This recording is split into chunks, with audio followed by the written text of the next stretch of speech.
Sukkot comes after Rosh Hashanah and Yom Kippur, and it is a 7-day festival. During this time, we are told by the Torah to build Sukkot, which are these huts, these temporary dwellings.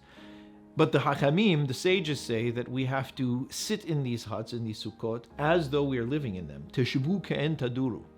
And that means that we have to basically pour our hearts into these places. We have to put our whole lives into these places for this time, only to take them down 7 days later.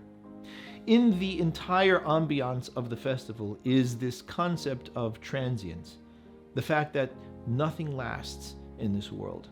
And we really do focus on that, on Sukkot. Every minute that passes is another death. Everything ultimately goes away. Now we would think that that might be quite depressing, but astonishingly, Sukkot is called Ziman Simchatenu, which means the time of our joy or our happiness. And the reason for that is this.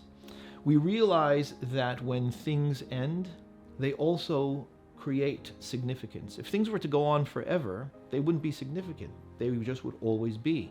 But when things have a beginning and end, they take on preciousness. There's a uniqueness to them. And we recognize that our lives, because they begin and end, are unique, and that everything and all of the experiences that we have in the world are also unique. And in that, we have a special joy, a special happiness. And so we understand that as all things pass, when we are with them, when we are experiencing them now, we put our entire self into it.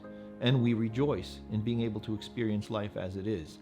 And so that's the idea of Sukkot. We also take these branches, this palm branch and the citron, the etrog and the lulav and the myrtle and willows, and these are essentially produce of Eretz Yisrael, of the land of Israel, in which we simply take aspects of nature as they are and bring them to our consciousness.